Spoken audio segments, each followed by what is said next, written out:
Assalamualaikum warahmatullahi wabarakatuh. Sampurasun kasadayana. Mugia ye sadayana aya dina kawilujengan disehatkeun tur dibarokahkeun dina milik rezekina. Malahan mah mudah-mudahan terus dilancarkeun dina pada pakasabanana. Nganya ulah nyang kolong teuing kana waktos kitu tah. Mangga kasadayana cara ketan.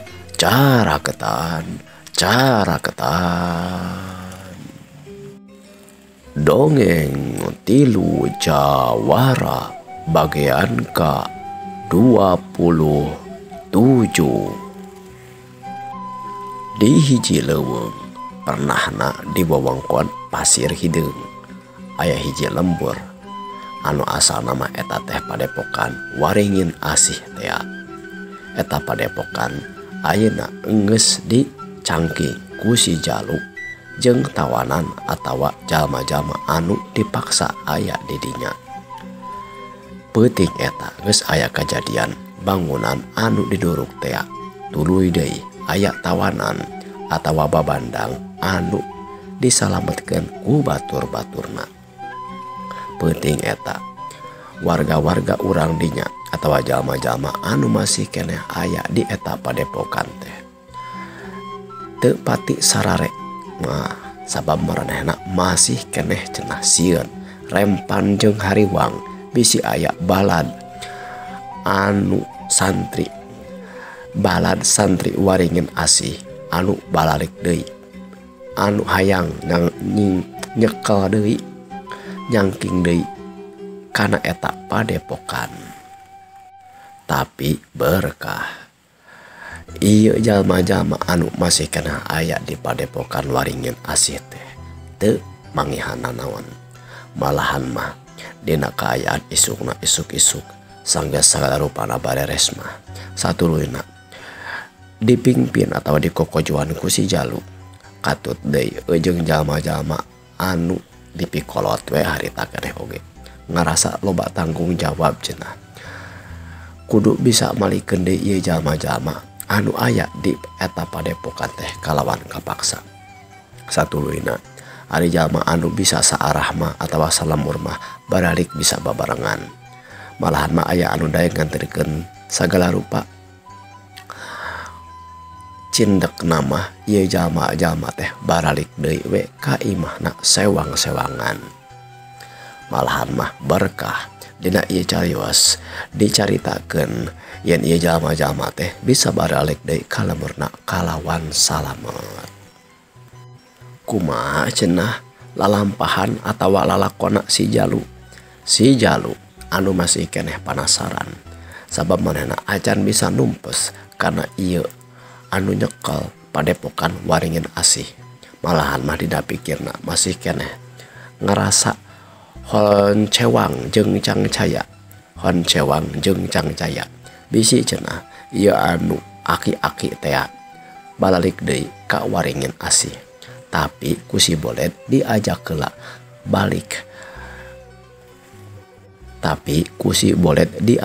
balik ka lemurna nyaeta ka Cidulang teh. Atuh samangsa si Bolet jeung si Jalu balik deui ka Cidulang. Pak Bolet katus Mang Utis teh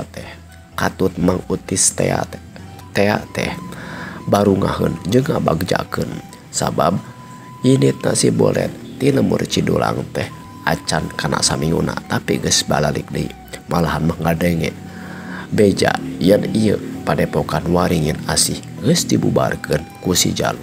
Sanajan si Jalu teu bisa ngajamin lamun ieu tempat teh henteu dianjerkan deui atawa bisa wae balalik deui ieu kokojona atawa anu asalna nyieun padepokan di eta wewengkon pasir hideung teh. Cag urang tunda kaayaan si Jalu di lemur Cidulang. Urang nyaritakeun anggota Tilu Jawara anu rada lami ya teu kacarioskeun. urang mimitian nyaritakeun kaayaan si Acung anu ayeuna cenah geus ngajreg netep cicing cenah jeung guruna teh nyaeta Ki Jembar di Kadipaten. Mayeuh makanya urang lajeng wae cariosna. Si Acung sanggeus kapanggih asal usul anu aslina teh si Acung satuluyna teu dihalang-halang jeung seolah-olah ya naon anu pernah ya si Acung dilatih ku Ki Jembar sabisa-bisa bebeakan dina ilmu bela diri. Malahan mah di kaayaan di Kadipaten ceuk Ki Jembar teh mah cenah ngaran Acung mah atuh ulah dipake di kota. Ayeuna mah urang make ngaran asli we anu samistina nyaeta Tirta Kusuma. Sanggeus kitu mah kawentar we di wewengkon Kadipaten mah si Acung teh disebutna teh Raden Tirta Kusuma. Keur mah keur boga teueuh menak katamah deui diasuh ku hiji guru anu kawentar pangunggulna jadi kapalana jang nanjregeun keamanan di lingkungan Kadipaten mah. Di Kadipaten dipimpin ku hiji menak anu katelahna teh Bupati Kadipaten Purwajaya. Gandenge boga punggawa anyar anu cenah ngaranna teh Tirta Kusuma, murid kaasihna ti Ki Jembar teh tangtu wae ieu Bupati Purwajaya teh ngarasa kataji jeung hayang papanggih cenah kana kaayaan ieu Raden Tirta teh. Malahan mah dina hiji waktu Ki Malaka nyempetkeun hayang manggihan cenah ka si Acung atawa anu ayeuna geus dilandih ngaran jadi Raden Tirta teh. Ku Ki Jembar satuluyna di jamatanan nyaritakeun kana kaayaan si Jalu. Punten kana kaayaan si Acung atawa Raden Tirta teh yen manehna teh asal usulna teh ti lembur pasawahan anu ti dinya teh aya hiji jago kawantar oge punggawa petingan zaman-zaman pupuhuna atawa karuhuna ti menak Purwajaya. Saha eta jalma teh katelana teh Ki Barja. Iya Ki Barja teh kaasup mamangna Raden Tirta atawa si Acung teh. Malahan mah Rusiah keris oge geus di bejakeun ka Ki Malaka. Atuh ningali kana kaayaan samodel kitu mah Bupati Purwajaya teh jadi mungkin kataji we kana kaayaan ieu Raden Tirta Kusuma teh. Malahan mah anjeunna pernah ngalambei pernah nyarios tesangka pisan nya sanajan cicing di lemur tapi ari emas mah emas we sanajan kakeum letak ari berharga mah atawa gede harga nama katingali we moncorong komaraan tesangka geningan sakitu panjangna ieu carita teh dedeuh ting Raden Tirta kitu cenah ceuk kakecapanana Bupati Purwajaya teh. Kakocapkeun dina ieu carios ieu Bupati Purwajaya teu gaduheun katurunan sanajan cenah istrina teh masih keneh anom meujeuhna we lamun bisa ngagaduhan murang kalih mah. Malahan mah gaduh oge sababaraha selir tapi teu aya hiji oge anu masihan katurunan lain disebut burung mah sabab kantos cenah bojona anu kahiji teh ngandung tur ngalahirkeun tapi murang kalihna pupus nu masih keneh alit. Malahan mati selirna oge sami aya cenah dua selir anu ngagaduhan putra. Aya anu istri aya anu pameget tapi sami wae tapi sami wae teu kabeneran teu mulus rahayu aya we pupus dina waktu ara alit keneh. Atuh ayeuna teh dina kaayaan waktosna tos sepuh teh anjeunna nyungkelik we sanajan cenah dilingkung di kadipaten ku para menak jeung punggawa anjeunna ngarasa masih keneh honcawang teu jongjon jeung teu jembar manah sabab teu gaduh turunan teh. Kumaha cenah ari ieu Bupati Purwajaya ka Raden Tirta teh? Katajina lain ngan ukur kataji, manehna oge ngarasa welas jeung asih, malahan mah deget-deget kana nyaah kas Raden Tirta teh. Malahan mah sok ngagulkeun ka Ki Jembar mah yen cenah lamun anak kaula anu cikal masih keneh jumeneng mah meureun umurna moal jauh tina kaayaan Raden Tirta dina waktu harita. Atuh asa kaurugan madu, asa kapurulukan menyan putih, ieu Raden Tirta teh sajabana jadi punggawa anu jadi murid emasna atau murid kanyaahna Ki Jembar teh jadi oge punggawa kanyaah ku Bupati Purwajaya mah sabab kalan-kalan ku anjeunna ieu Raden Tirta sok diajak pelesir atawa ngaroris ngajajah milangan kori ngontrog atawa nganyangkal lemur-lemur jang nempuan kaayaan rahayat pada umumna. Geuning teu kabeh menak di pika ceceb atawa dibenci ku rahayat dina waktu eta. Loba pisan menak anu dibenci atawa dipiamek ku rahayat teh. Tapi teu saeutik oge menak-menak anu dipika nyaah nya kitu deui nyaeta di antarana teh Bupati Purwajaya. Sabab ieu bupati teh kawilang wijaksana berehan katut nyaahan ka pada rahayatna. Sok aya cenah ceuk paribasa lamun tangkalna luhur angin anu datangna oge osok leuwih tarik. Kitu deui samang-samang aya jalma boga pangkat atawa loba anu mika nyaah sok aya we halangan harunganna teh. Lamun aya loba jalma anu mika nyaah sok loba oge jalma anu sirik pidik sabab jail kaniaya. Kitu kaayaana ka si Acung atawa Raden Tirta. Menak-menak atawa punggawa anu geus aya di dinya leuwih lila anu biasa osok ngaromongkeun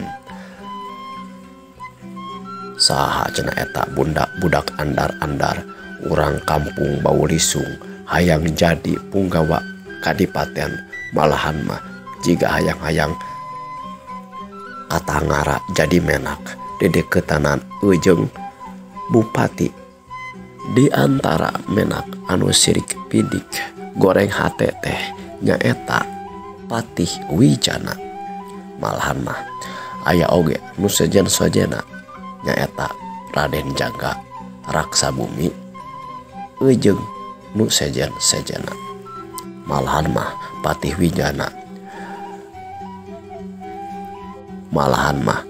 Wijana pernah nyarita eta budak nu teu puguh asalna teh ayeuna ngatur-ngatur kami. Ieu ngaranna mah aduh ngahina euy katung turunan urang. Ngomongna bari kitu teh jeung dulur-dulurna we atau jeung balad-baladna di antara nama Raksa Bumi. Katingali Raksa Bumi seuri anu bangun ngece teh seuri koneng bari nyarita. Geus waktuna ieu budak andar teh kudu dileungitkeun. Kumaha tuh kudu mah kudu ngarancang rancana model kieu mah. Patih satuluyna teu lila tidinya datang Raden Jangga teh. Malahan mah sanggeus kitu mah ditanya ku Patih Wijana. Jangga geus di mana anjeun? Punten Patih, punten Raksa Bumi. Balai mah yeuh, balai. ngomong anu bener. Ulah teh ujug-ujug gitu ngawangkong teh. Sok ngomong sing bener. Caritakeun sing bener. Bener. Jangga sok ngawangkong. Sing tenang we. Da wes sasaieu jeung moal diburu-buru. Nuhun Ki Raksa Bumi. Kipati. Kuring teh neme pisan ngarungu aya beja gitu. Beja nama si Tirta Kusuma teh masih kene alona ti punggawa petingan kadipaten zaman baheula nyaeta Ki Barja teh ya. Aduh, paingan atuh paingan. Ieu Raden Bupati sakitunya ahun anak kamanehanana teh geuningan kitu silsilahna. Huluh. Kadenge Raksa Bumi nyarita. Ki Pati, lamun kaayaan saperti kieu mah sok atuh urang jalankeun rarancang anu kamari-kamari enggeus di badamikeun teh. Kudu ieu mah kudu laporan ka kita mah Ki Angker Tama. Bener pisan euy. Ari model kieu mah teu bisa diantep ieu budak ngora teh. Iya pangkat kabupatian ku ngaing geus di ku kaula geus di anceng-anceng geus di arah-arah power pinakan sejen model kieu mah. Tah eta Ki Pati urang kudu bisa wanti-wanti. Jangga ayeuna anjeun tepungan Ki Angker Tama bejakeun kana sagala rupana. Kaula geus pernah ngawangkung jeung Ki Angker. Jadi sok we laksanakeun kitu. Pitapak atau rancangan sama mena jeung kaula pernah diwangkongkeun kitu we. Oh mohon mangga kitu cenah. Ceuk Ki Jangga teh satuluyna ningalkeun Patih jeung Raksa Bumi teh ya. Arek nepungan cenah ka Ki Angker Tama. Raden Tirta nunjuk lalason we di Paseban di lingkungan pendopo kadipaten.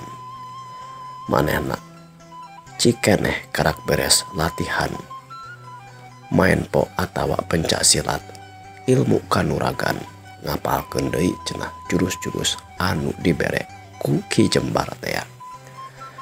Kalan-kalan katingali ku Raden Tirta Ki Jembar nyamperkeun bari diiringkeun ku hiji emban anu nyanak cai katut lalawuhna.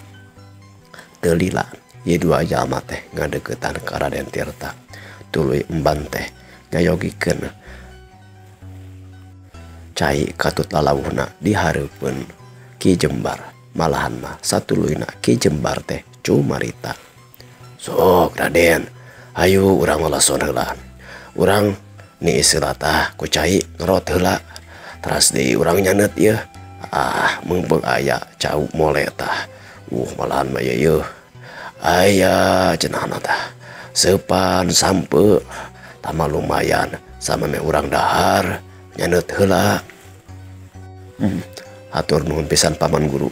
Hatur nuhun pisan jeung nyana kuring teh rada capek atos ngapalkeun deui jurus. Ayeuna disayogikeun sa model kieu. Alhamdulillah hatur nuhun pisan Paman. Sababaraha waktu kaliwat. Malahan mah cai oge geus hampir seep. Canet oge tinggal sababaraha guruhul deui cenah.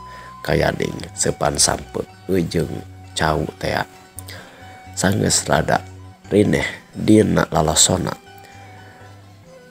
Raden Tirta alias si Acung teh nyarita.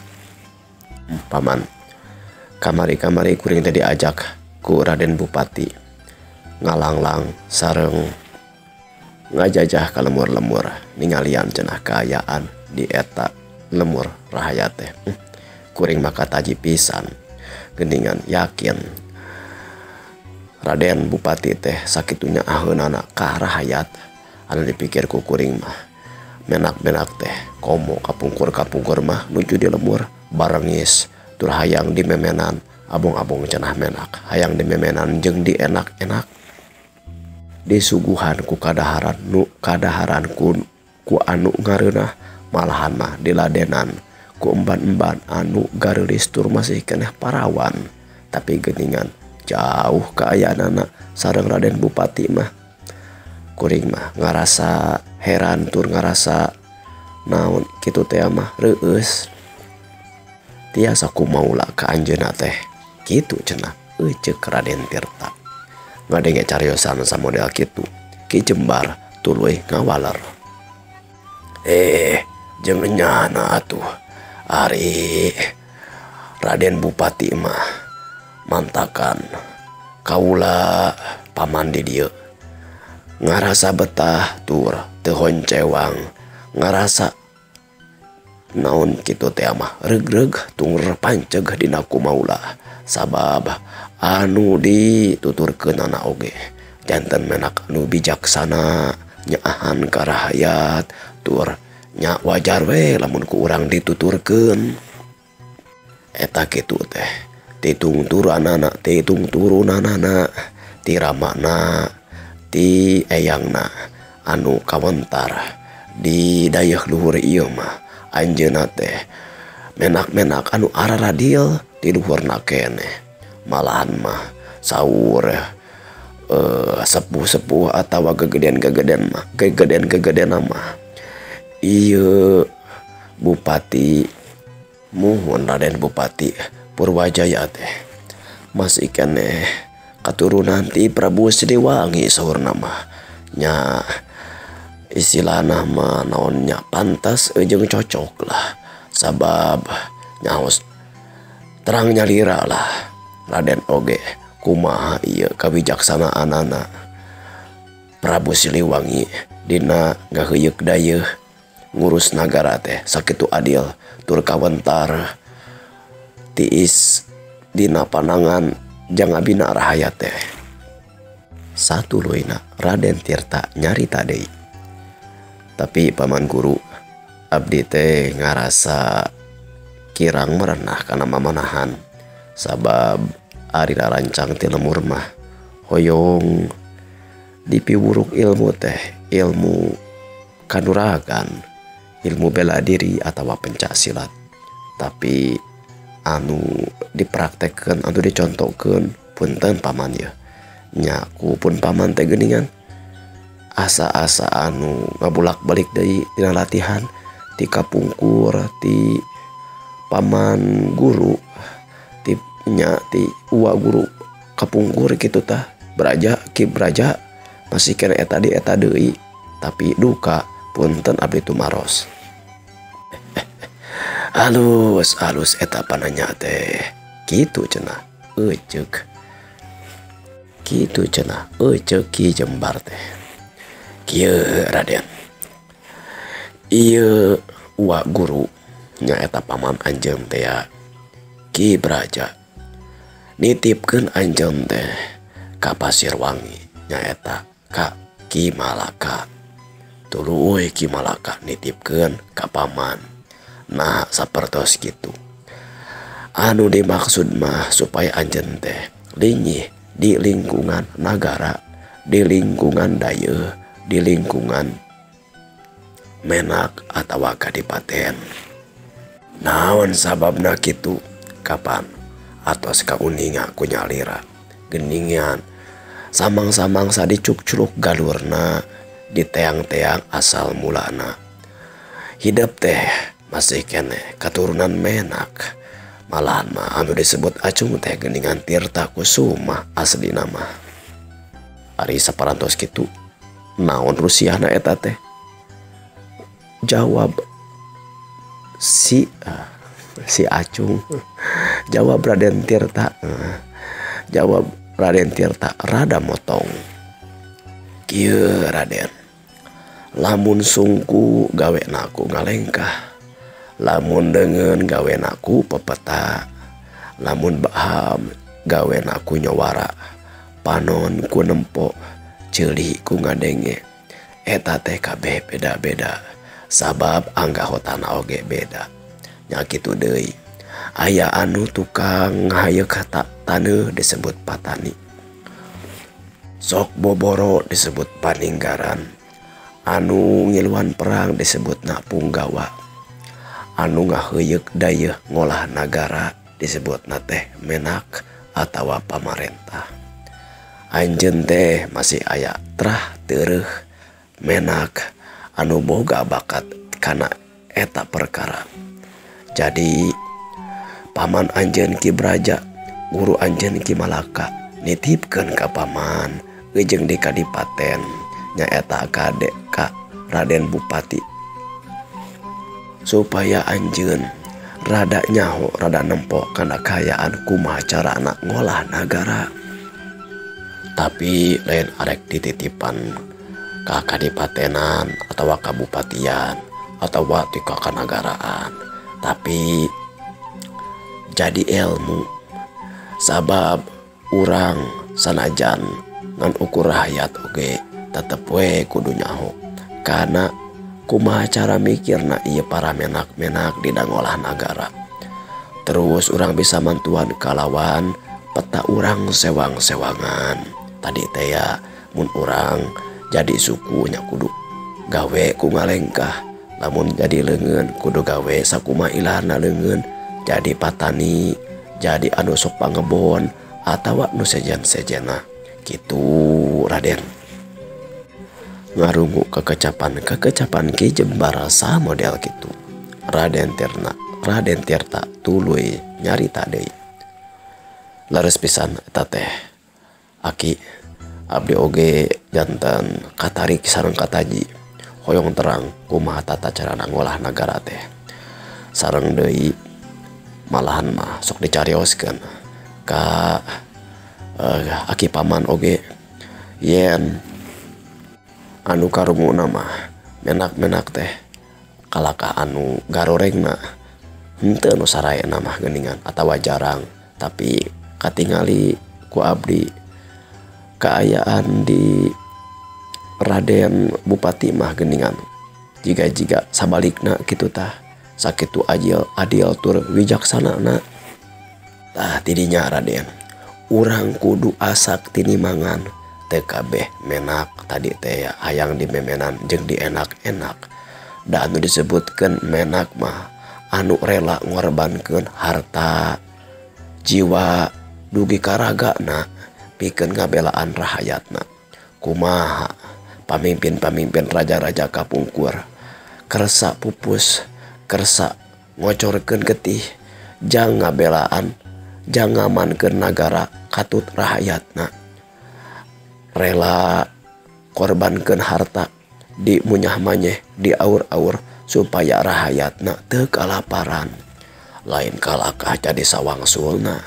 Menak teh kalakah hayang tadi teh dilayanan diladenan ku rahayat anu daharna kuduku meureut heula kesang.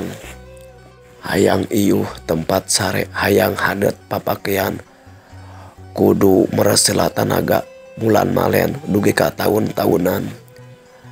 Sanggeus kitu dipenta ieu rahayat anu susah teh jang mumujuhkeun atawa jang nyenangkeun menak-menakna kapan teu adil. Sedengkeun ieu menak-menak teh lubak-libuk loba hartana di mana-mana. Pokona mah jadina teh lubak-libuk akhirna teh kalebok teh ya. Tah keayaan menak nu adil sapertos kitu di antarana Raden Bupati tos paham pisan kana keayaan eta. Malahan mah lamun Raden arek nitenan mah seueur oge menak-menak anu bijaksana tur adil teh. Henteu ungkur anu tadi teh jalma-jalma atawa menak-menak anu kawowoy kudunya kalakah hayang ngadon dilayanan ku rahayat. Tah muhun kitu Ki Guru abdi teh hoyong terang kana rusiana kumaha upami urang hoyong terang kana laku lampah nu hade sapertos menak-menak anu aradil model kitu teh. Sae pisan Raden, koncina mah sarupa ku daek maca kapan parantos didugikeun ka Raden kumaha ieu saena maca teh. Muhun arek palebah dinya mah pribados oge ngartos kitu tah, tapi asa lain ku eta wae da. Hari parantos terang mah atuh sok we lamun atos maca tuluy naon sok jalankeun eta mah.